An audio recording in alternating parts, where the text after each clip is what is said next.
My dad was a Presbyterian minister and he loved music. He was a great musician. He played the piano by ear and he was a great singer. So there was always music in our house, but not really trad music. And I sort of thought it was one of those, to be honest, quite stupid things about life in Northern Ireland. Sort of some people feeling they own traditional music and some people feeling they're not allowed to own it or enjoy it, you know. So hopefully in a very small way this is starting to get over that. In the historically unionist area of East Belfast, where music was once another dividing line, traditional music is being reclaimed, not as a weapon but as common ground.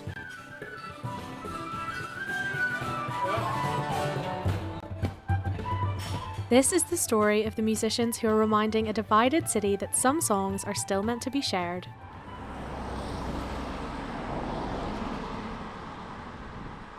And it's sort of like once I started hearing about it, you had all these actually quite good trad musicians crawling out of the woodwork in East Belfast. People from the sort of communities that are mostly represented around here are sort of fans of trad, but more recently they've done it in private. They've done it in their homes because there hasn't been, they nearly haven't had permission to do it. And so having a weekly session here has given people permission to enjoy it, I think. It's not just seasoned players who found something special in the weekly session. Young locals are joining in too. Katie has lived in East Belfast her whole life, but she had never been to a trad session before one was set up in the hearth, and she appreciates now having a place to celebrate her culture so close to home. Post-Troubles in East Belfast has been quite segregated still, nearly growing up especially you notice it. So having a trad session is really inclusive and really progressive, I think, for this side of Belfast. My mum is from Donegal and dad is from Lisburn, so I've grown up in a mixed marriage household. So I think now having access to trad sessions, it's nice to have something for us all to enjoy, like so close to home and literally like on the doorstep. So it's so nice to just be able to enjoy that with everybody. And it just seemed really fun and really welcoming and inclusive. It didn't feel like if you had never been, you didn't feel like an outsider. Another regular at the East Belfast session is musician Gary Duffy. Having grown up in a nationalist area, the political divide in the music of Northern Ireland became clear to him at a very young age. It's funny because that's a wonderful and a true story. The first instrument that I ever had in my hand at 6 years of age, 7 years of age, was a harmonica I got for Christmas. The first melody that I ever learned and that my granny had taught me was God Save the Queen. I lived in an area which I was quietly and quickly told that I shouldn't be playing that, but I still played it proudly because to me music didn't have any boundaries, and to this day I carry that in my heart and soul. Gary has both performed and studied traditional music for many years and is passionate about bringing visibility to the cross-community nature of trad music in Northern Ireland. He hopes that perceptions about where trad music belongs are changing. It's in my DNA just to give back what's given to me. I believe that we have a shared tradition, that it comes from the same melting pot. There's so many traditional musicians that have shared in the repertoire of reeds and jigs, but also marches and hornpipes from the Orange tradition. Why shouldn't we let it be a bridge rather than a boundary that we shouldn't cross? To me, the traditional music has always been a platform for inclusivity. Belfast particularly has a huge and a wonderful celebrated flute and fife tradition. It is emulated across all continents by diverse cultures everywhere, and yet sometimes it's a stick to beat each other with. Why can't we not celebrate it together? Shanghai Nil, also known as the Swallow's Tail. Shanghai Nil marched on the 12th, Swallow's Tail played in sessions everywhere. The very same melodies appear in both traditions, identical tunes known by different names. But many in Northern Ireland still see trad music as exclusively for the nationalist community. So, through musical performances in East Belfast, Gary and David have worked together to show people that trad music is everyone's music. We'd never ever want to diminish or taint each other's tradition. If anything, respect it more by going back to the simplicity of what we share, the commonality. We all want to sing, we all want to play music, we all want to dance. Why can we not do it together?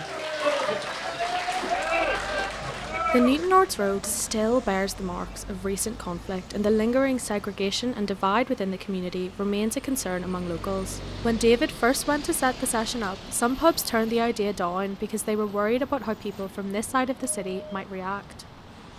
It's a sort of thing related to the Troubles, and what happened is that people retreated in the Troubles, and there were a number of casualties in a metaphorical sense, and that idea of, people started defining themselves by sort of what they did do or what they didn't do. And when I talked to the owner of this place, he just said yes immediately, let's do it.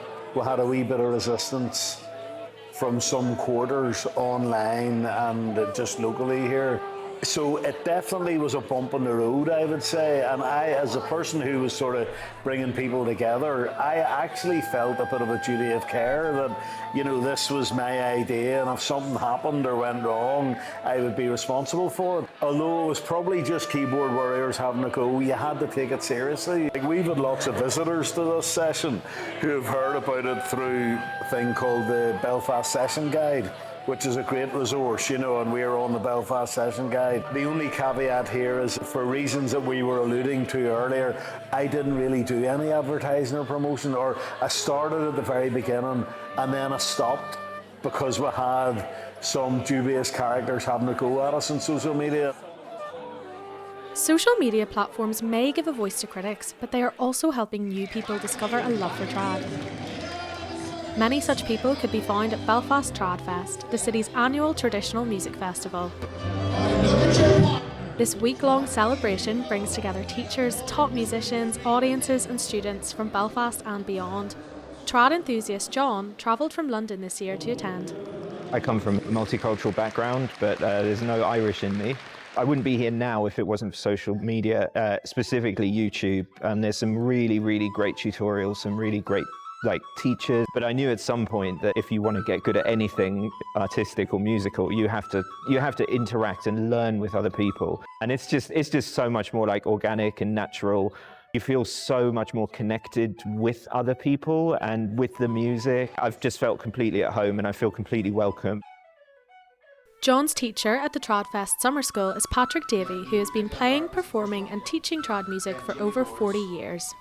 There's a thing, it's kind of a comical word which somebody described to me one time. It's called the nya, which is like a secret hidden ingredient in the music, which you can't really describe, you certainly can't notate, and you only get the nya when you play along with other people. And I think it's important to get experience in that from the very start in your lessons. So you can't really absorb that without actually playing along with the person. Events like Tradfest go to show how popular traditional music is in Belfast. But this hasn't always been the case.